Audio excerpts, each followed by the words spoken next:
gentlemen, welcome to the CTS Sunday interview. I am your hostess with the mostest, Jacquelyn Phillips, and joining me today is Jordan Skopp. Jordan is a lifelong baseball fan and the founder of Foul Ball Safety Now, an organization petitioning to increase safety measures in minor and Major League Baseball stadiums from fly ball injuries, and to hold the MLB responsible for their inaction. Jordan, thanks for joining us today. Really appreciate you having me. Thank you. So, as someone who is a fan of baseball and always dreams of catching a pop fly, tell me a little bit about your passion project and why we're even talking today. Sure. So for those folks that have a dream to catch a foul fly, that's probably a dream that most of us have probably had growing up as baseball fans. But there's more to that, which we'll get into. And I've been a lifelong baseball fan. I just love the game. It's my passion from a child to now. It's just a great game, and it's no reason why it can't remain a great game. But we need to address the questions that, unfortunately, are the elephant in the room that nobody really wants to have a conversation about. So it's really good that you are taking the time to address this with me, why I got involved with foul ball safety now. Absolutely. Well, I didn't even realize it was an issue. I mean, obviously, inherently, there's a risk anytime you go to a game or NASCAR or any of those sorts of events. But what exactly is your goal with no foul ball? Sure. So foul ball safety now, we can identify today probably about 150 ballparks, 120 minor league ballparks, and 30 major league ballparks, which are all part of the major leagues and the system and the affiliates. And I really do believe that we can have a present and a future of all ballparks being naming free, seriously free from injury. Meaning there are unfortunately rude and really, really aggressive injuries on a regular basis, on a yearly basis, at all these minor league and major league ballparks. And I believe an independent netting council, which was not part of MLB, and it could be architects and engineers who know exactly how fast, how high, and where, and how often the balls go. They can come in to any of those ballparks, major and minor league, and basically tell us these are where the nets need to be. This is how high the nets need to be. This is where they need to be placed in order to prevent these type of injuries. Now, those type of injuries that I'm suggesting are part of the past and the present, unfortunately. And those are the ones that are crushing heads and people that are losing eyes. And that's not really being fully addressed. So going back to you being a lifelong baseball fan, what sparked this for you? I mean, were you a victim of a foul ball injury? Is this something that was close to you because it was someone that was related to you? What creates this drive for you to do this? Just being a fan, and I think many fans, including players, know this. They warn their own families, sit behind the nets. Please sit behind the nets. And they'll insist upon it. I'm writing a book, and I've interviewed a few minor league players who share the same. I kind of knew, and I believe any knowledgeable baseball player knows this, but I believe most fans don't. So I knew this. I had an experience once in Brooklyn when a ball came flying outside the ballpark when we were standing on the street without notice, hitting a young person we were with in the forearm. And whether that could have ended a life, I don't think so, but it could have certainly given him a big head injury or a black eye, a ball that comes up and comes down. The ones that could ruin the lives forever are those line drives that come at us at 100 miles per hour, which we have evidence of over and over again that happens. Could happen once a year, could happen 3 times a year. It happens too much. We know it's not if, but when. And the way it's currently set up, certainly at the minor league ballparks, which I've done surveys on, where unfortunately that little girl who was hurt in 2019 at the Houston game, we do know today that at least 42 minor league ballparks still do not have netting past the end of dugouts. Where was that little girl really hurt? Past the end of the dugouts. Why this continues is a question that MLB needs to be reminded about yesterday, today, and tomorrow. Okay, but at the same time, I don't want to watch a game behind a net. I've sat behind the dugout and I immediately regretted it because I couldn't see the game the way I wanted to see the game. Isn't this going to take away from that viewership, that real impact feeling of being so close, but yet I'm still kind of far away because I can't afford the good seats? Sure. So I would think certainly going back to 1970, because I'll turn back the clock.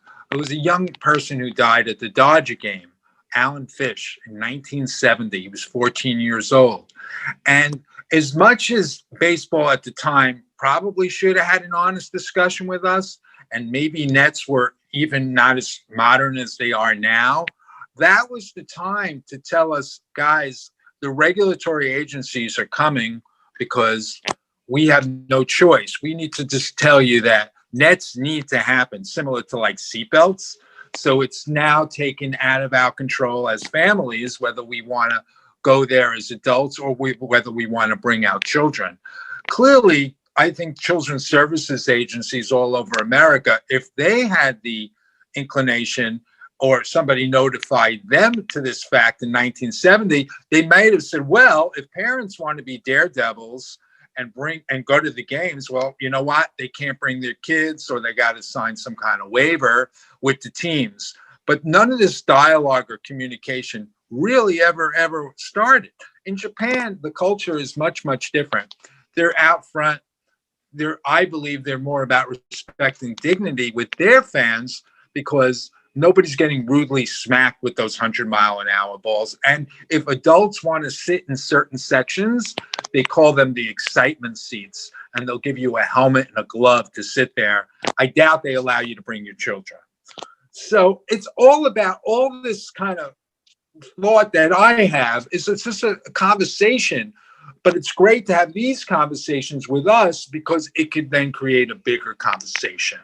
I believe what I'm saying isn't so far out, meaning if you knew in advance that somebody was going to an emergency room on a weekly or a bi-weekly basis throughout professional baseball, you probably wouldn't bring your children as fast as you are bringing them today.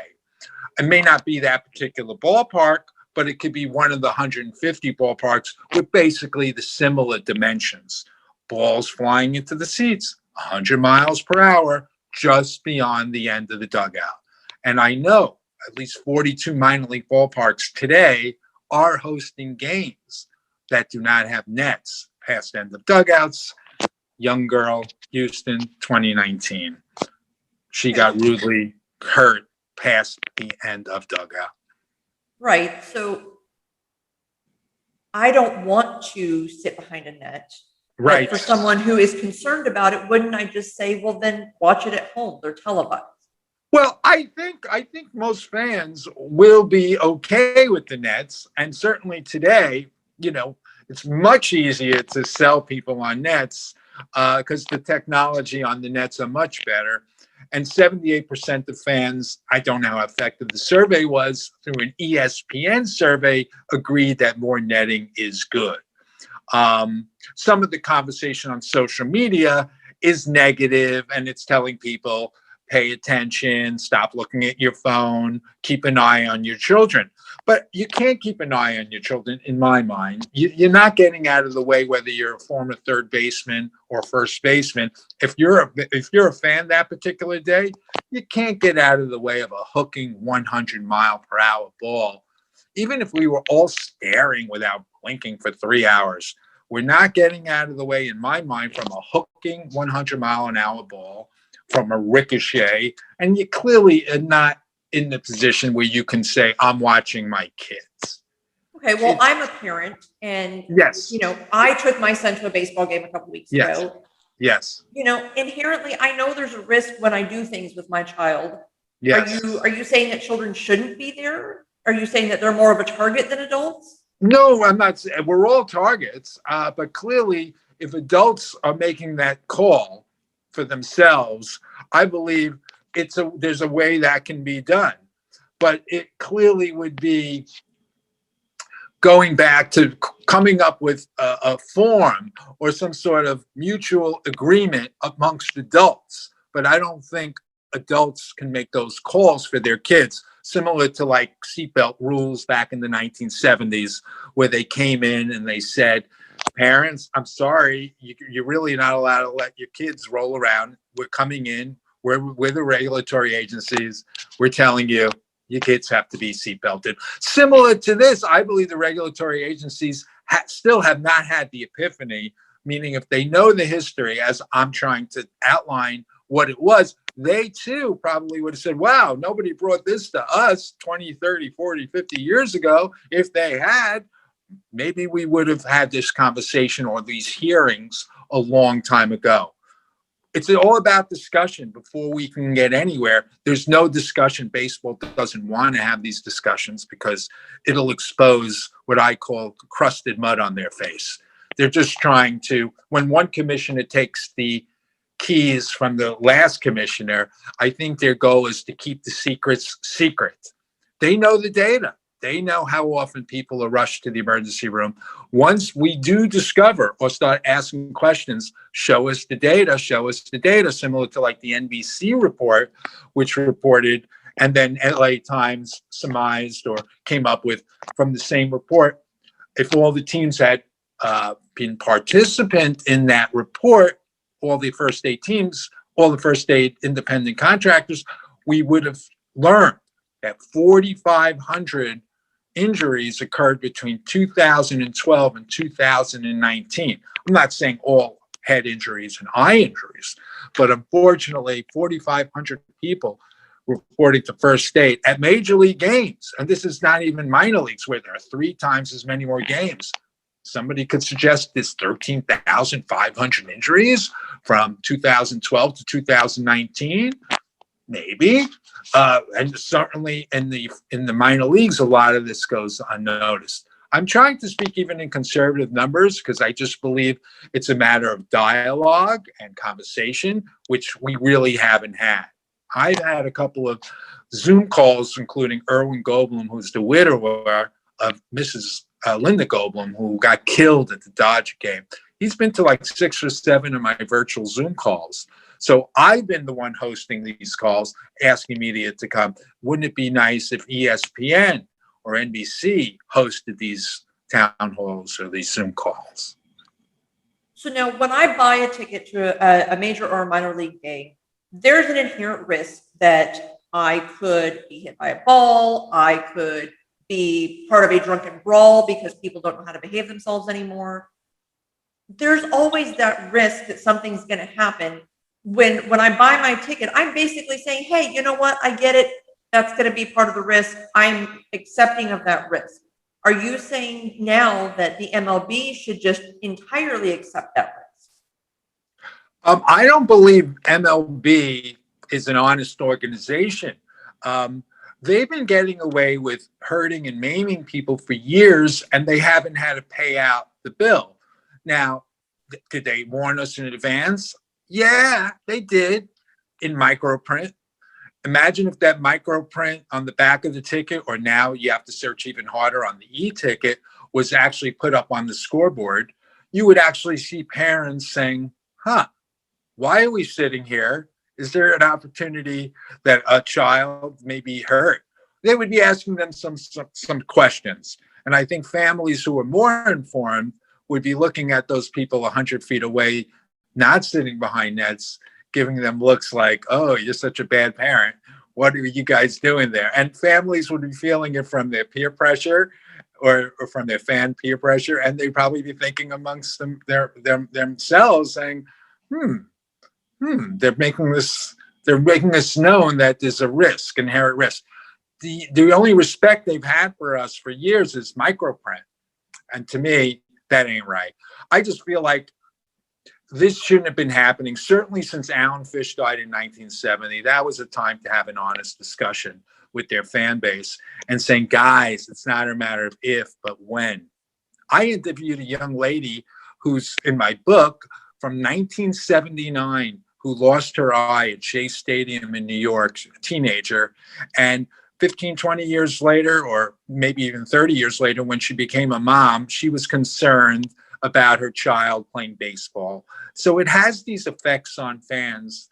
These 4,500 souls that were hurt, maybe there's 100 or so with really serious head injuries. They no longer want to watch the game. I interviewed Rick and Laura Cusack, and they went on the record with me. And these people, Erwin Goldblum, they don't want to go to games anymore. They're bitter at the game. They don't have bills paid for or apologies, and it's upsetting. And those people need to be welcomed back to the game. Part of the business of doing baseball is respect for their fan, and they're just finding me now at Foul Ball Safety Now, new people all the time. And it's going to give an opportunity, certainly over the last 8-9 years, for people to find me and tell me their story. And unfortunately, I'm reoccurring and hearing a lot. They don't want to watch the game anymore. They're bitter. They never got an apology. Baseball cannot apologize because it would be like an admission of guilt. People they cannot, their lawyers say, stay away. It happened. It's done. And let's move on. And baseball, they have 70 million fans a year. What's 50 people or 100 people every few years? It's not really going to make a big difference. But those people need to be welcomed back to the game. And before those people would be wanting to come back, they would really want to know that baseball was sincere about the gesture. You mentioned that you've been collecting this data and you've done this work. Yeah. Why not just tell people, hey, there's a good chance this could happen. You just need to be aware, make a good choice. Why have MLB spend the money of, retribution and then reconstruction of their stadiums when you could easily just say, hey, look, you need to make the right choice. If you don't, it's on you. I mean, where's the personal responsibility in it? Right. So baseball, as far as I know, they're the only commercial organization that has done what they can from a legal point of view to cover their back, but they haven't really given us the proper notices that week or bi-weekly maimings are occurring. And I don't feel like that should be known. That should be on the record. I think if fans really know, like in 2019 at major league ballparks, this is not the minor leagues, there were 15 people named, and they're all chronicled. 15 incidences of serious injury in a 26.5 week season in Major League Baseball. Again, not counting the minor leagues. I have documented in the research that we've done, and anyone can Google foul ball injuries, and you'll find more or less the same research that I found. A lot of small towns, a lot of articles. In this case, we have 43 documented children with serious injuries from 2008 to the present, I guess, and 2008 to the present, 43 children, mostly coming from the major leagues. And that tells me there could be almost 3 times as many more because a lot of the minor leagues just go undocumented where there are 3 times as many more games. So, I want people to understand this is the deal and they can make their own judgment. Maybe baseball hasn't been as transparent as they could be. They're a $10 billion organization. They produce $10 billion a year. Why haven't they leveled with us? Why haven't they said maybe not a good idea to bring children? And if you're here, maybe you should put on a mask. I mean, I'm just sorry, even though chances are it won't happen to you or I, but it could happen. It should be connecting us to the realities, and it should have long ago.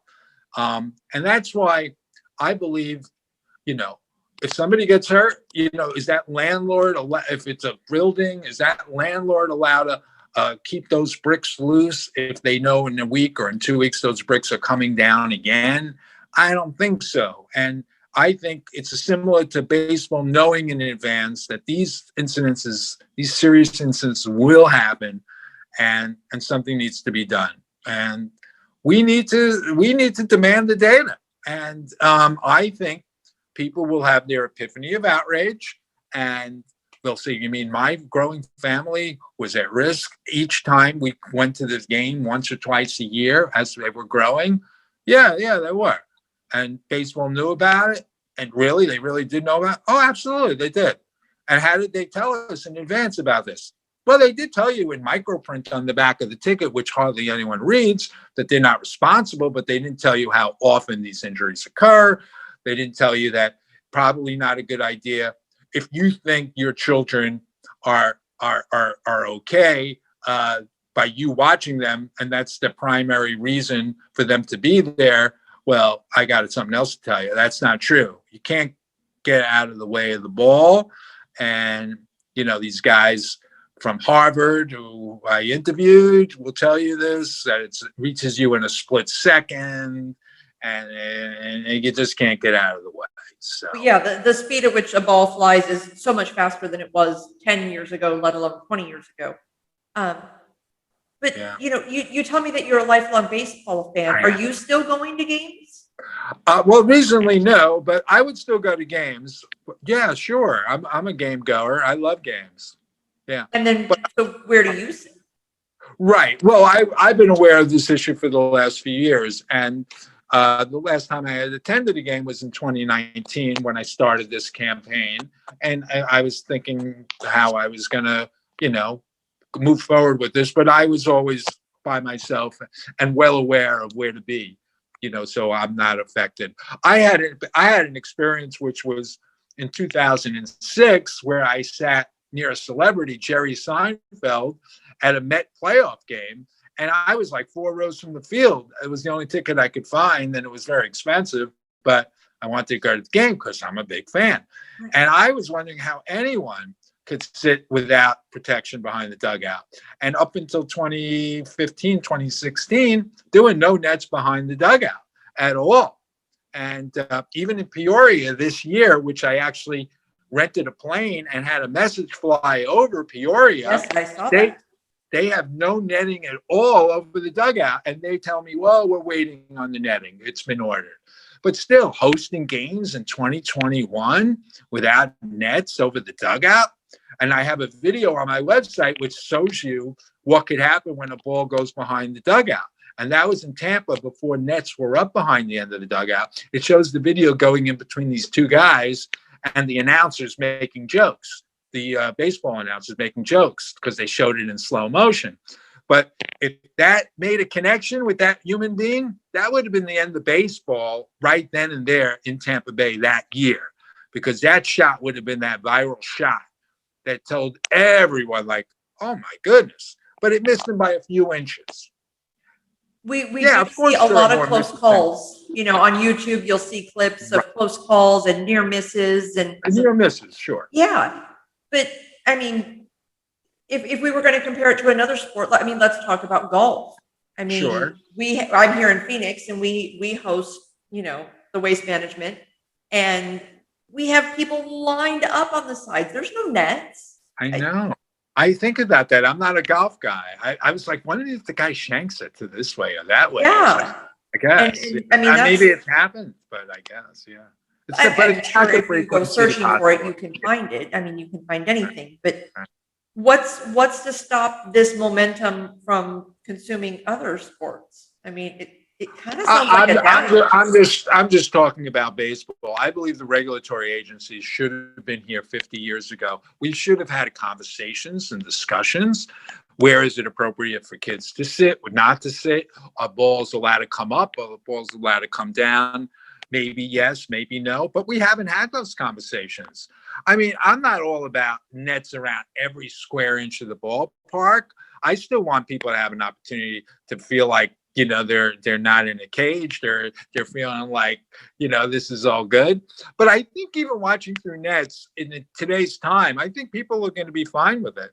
Or if like I said, if the owners were honest, year to year to year, they missed the opportunity of having these discussions with their season ticket holders, first starting with them, saying, hey, you're going to like this. You're going to get used to it. If you don't like it, we'll give you money back. Because we need you guys. We're giving you a free lunch. We wanted you to come in. We wanted to talk to you, kind of get you educated. I said, but we're lucky we got past, the last 50 years. Regulatory agencies should have really been here a long time ago. So now you mentioned a moment ago bringing in the owners of these teams and talking to season ticket holders. Do you think that the momentum needs to be more on getting the season ticket holders and the fans to participate in this change? Or are you more interested in approaching the team owners and saying, look, this is a service that you can provide to your consumers that gives them a better experience? Where do you feel your effort is best placed? Well, I think it's the fans because the owners know this in advance. And I compare them to big tobacco. I'm not kind to Major League Baseball and the affiliates. Major League Baseball owns the 30 teams. They pay the salaries of 120 minor league affiliates. Those are those prospects who are hopefully going to make it to the big club one day. Yeah, our farm team. So they need to protect their fans. And that's why I did the thing in Peoria, which I did, because I thought it was helpful.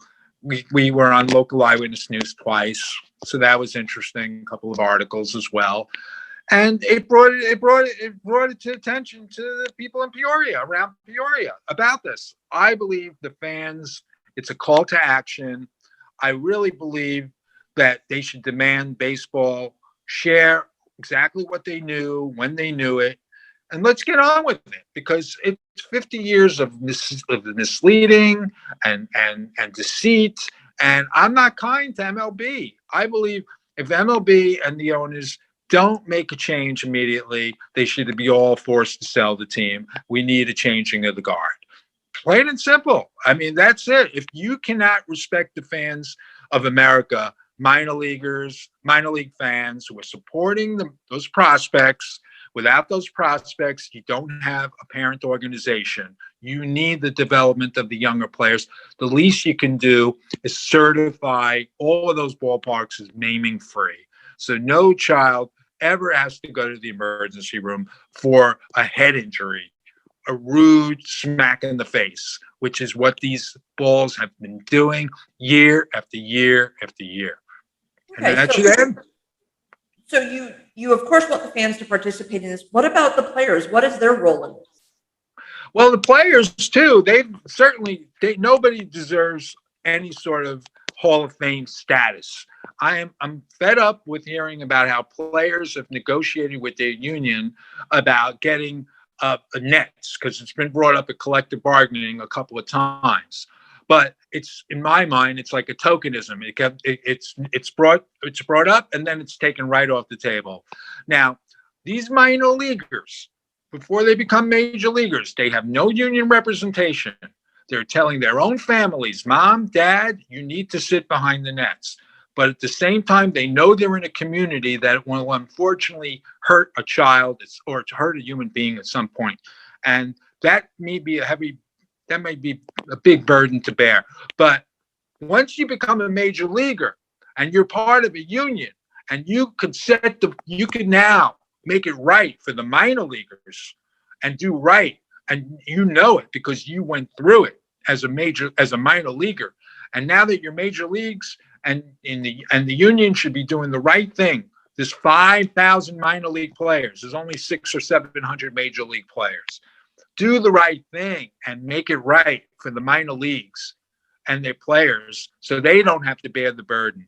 And so I don't want to give them any credit, and nobody deserves any credit until they fix this problem for the fans in the minor leagues, certainly, and certainly the younger players who are not going to be whistleblowers. They're 20-something years old. They want to be major leaguers. They'll tell their own mom and dad to sit behind the nets, and they do, but they're not going to go out and make a big deal.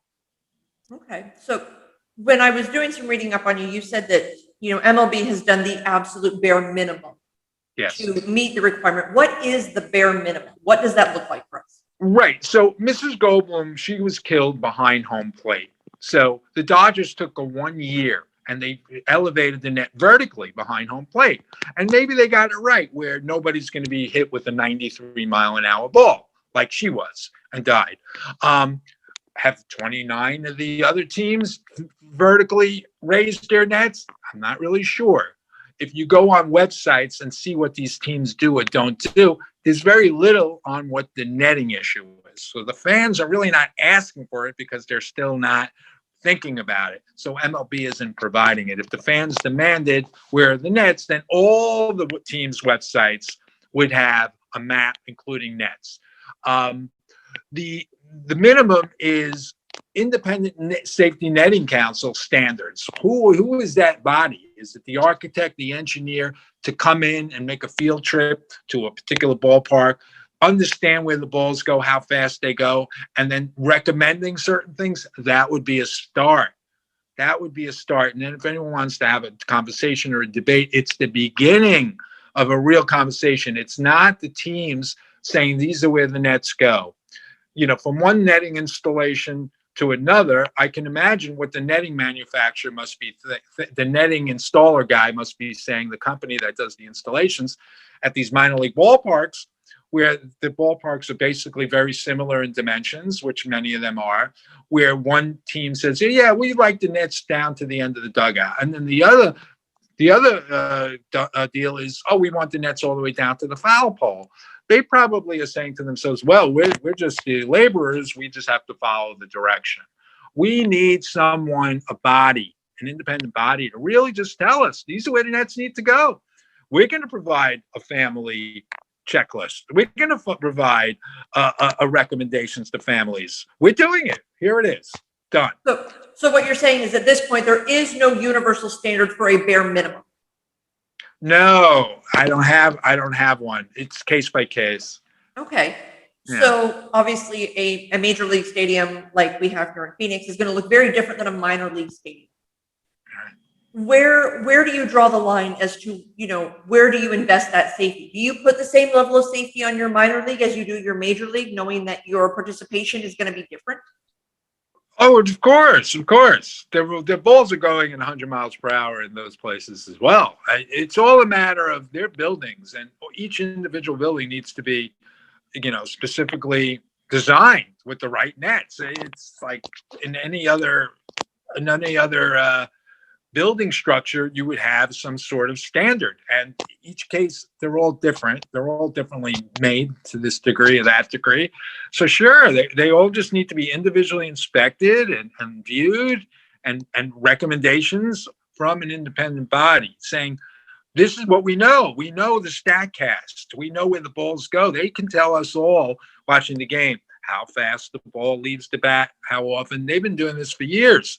They know. So yeah, that would be the best thing. I would hope that the general public demands that at their local ballpark, major or minor league, that it was independently inspected by a so-called independent netting council that can tell us their recommendations. And, that's really it. That's the path forward. That's the healthier path forward. So on your website, Yep. foulballsafetynow.com, Yep. you have this petition. And so you've got it kind of broken down as to what you're trying to accomplish with this. If someone were to go on your website and they'd say, this makes sense, but what is my signature going to do? What's the benchmark? What is this goal? What are you trying to accomplish? Sure. So thank you for asking that. The call to action, certainly from the two petitions that I have on there, one is to get a bunch of signatures and just, drop it on the desk of MLB and let them know that the fans do want this. And the other one is to repeal the baseball rule. And we believe it's an unjust document from 1913, over 100 years ago. And basically giving a baseball free pass to maim us, to hurt us, to not compensate us, and to allow this to continue to go on and on. And I believe certainly the people that I come in touch with, they don't want to watch the game anymore. They want an apology, but they want it to be sincere. They're bitter, and they need to be addressed. They need to be welcomed back to the game. And I know the only way they'll really truly accept the gesture of being welcomed back to the game is if baseball's path forward is to make sure this doesn't happen again, and that we call out for what was and now what is, and we hopefully could prosper as a baseball community. Okay. What does a safe baseball game look like? Well, it's going to a game and sitting down and relaxing and letting your kids go this way or that way and not worrying about it. And if there's a ball that comes over the net, there's going to be, adults around the child to shield them, give them time to react, as people have been doing, to pop-ups at games. Maybe that can stay. I'm all about the ball going up and ball coming down. And, if somebody loses a broken nail or, you squeezed my hand, I was trying to catch it and the hand behind my hand squeezed it and hurt me. I can deal with that, but just the good old time at the game, but no more rudely, smacked people from 100-mile-an-hour missiles. That has to end. And it's continuing today. We have data from 2021, which are black eyes, and a woman in Arizona got hit in the abdomen. A pregnant woman got hit in the abdomen at a game. Things like that. And I don't know all the social media in minor league baseball, so there could be some I'm missing, but there's a few that I've already discovered. But yeah, we don't want to read the news tomorrow because these things have made the Good Morning America shows. But there's no momentum. There's no momentum from these incidences, these bad ones that happen. And, we want baseball to go on. And I love the game, and I'm going to continue advocating for the game. So, I just hope, they admit to, that their shortcomings, and if they have to get out of it gracefully without getting in too much trouble, and deal with it, and we've hired an independent netting council, and we're working with them, and they're going to tell us where the nets need to go. Then anyone could write about history, but at least we can talk about present time and that we're doing the right thing, that we're in the right. You're looking for more accountability from the major leagues, and you're looking also for people to be more informed consumers. More informed consumers, for sure, because I had made a call, and Erwin Goebel backed me up on this when I made one of my Zoom calls several months ago. I said, no children should be allowed at these minor league ballparks. And he said, well, what about my wife who was killed? And I said, you're right, Erwin, this should be for everyone. He kind of put me on the spot, and I said, you're right, Erwin, really nobody's in a position to get out of the way of these balls. And I agree with him, but I'm not, I'll go to a game, but I don't know about, the rest of the people, how well informed they are, or where they know where to go. But yeah, I mean, in these minor league games, yeah, they should be immediately, because it's a highly dire situation today, and those situations need to be addressed. I conducted phone calls about 3 months ago when minor league season opened up. I called nearly 100 minor league ballparks box offices and just spoke to the person at the box office. Sometimes I was even speaking to like a general manager because people were working remote, and they would talk to me. But I would just ask them a simple question, which I usually got a simple answer on, was, can you tell me where the nets go? And they would tell me what section to what section. And I said, more or less, where would that be? And at least 42 of them told me that they did not have netting past end of dugouts. So I thought that was very alarming, and it still is alarming. So that's where we're at. Do you see the consumer information aspect as a really great stepping stone? So maybe at the beginning of each game, or even earlier when people are looking to buy their tickets online, having a pop-up that says, hey, be aware, there's not going to be a net here. You are at increased risk. Definitely. I mean, I still don't see why we would be allowed to bring our children to those situations, meaning like regulatory agencies would maybe even say, well, I don't care if they tell you 100 times, you're not bringing your children there based on what our research has shown, that every week or every other week, somebody's being rushed to the emergency room. Sorry, parents, you can't bring your kids. Now, in Japan, they do put these animation, they'll show, and no joke, they put an animation of an ambulance taking a fan away, just to remind them to stay alert. They also have team attendants and ushers and team employees blowing whistles down the lines. So when the balls do fly over the nets, you can still get plunked. They tell you, they blow horns. They show those animations, tasteful or not. They show them to tell you, like, oh, they're bringing awareness that, there's something coming down the line. You need to pay attention. They do as the ball is coming. They tell you the blowing horn. So if your head's down on your phone, you're eating your hot dog, or your head is up. Oh, shoot, the horn. Oh, it's in my ear. Oh. So it's coming at you. So, but nobody's getting rudely smacked like we are here. And it's unfortunate. State of the Union is bad when it comes to baseball. That's my report. And it's worse than bad, but I'm using a kinder word. And I just feel like I can't believe how long and how come it still continues and persists, and how there hasn't been an act of Congress to repeal the baseball rule. There's been some gestures by Durbin and Duckworth out in Illinois, and they met with the commissioner. They said you're going to have to supply some of this, like information where the fans could sit. And there was a recent meeting, but also it sounded like they were kicking the can down the road and nothing was going to come of it. So good litigation is good for a reason. What's that? Good litigation is good for a reason. I hope so. I mean, litigation, lobbying, litigation. I don't know what it is, but I'm going to go knock on some doors, and that'll come soon. I got to go knock, and I got to say hi, and I got to tell them what the deal is.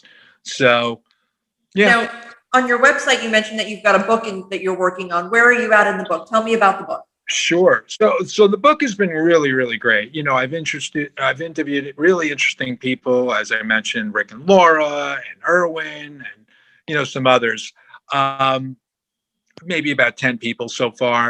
And I've interviewed a couple of ESPN announcers. People, as long as people still find me at Foul Ball Safety Now, and since I really don't have a distribution outlet for the book, I'm just going to keep on collecting the stories. And it's just compelling. It'll be more compelling.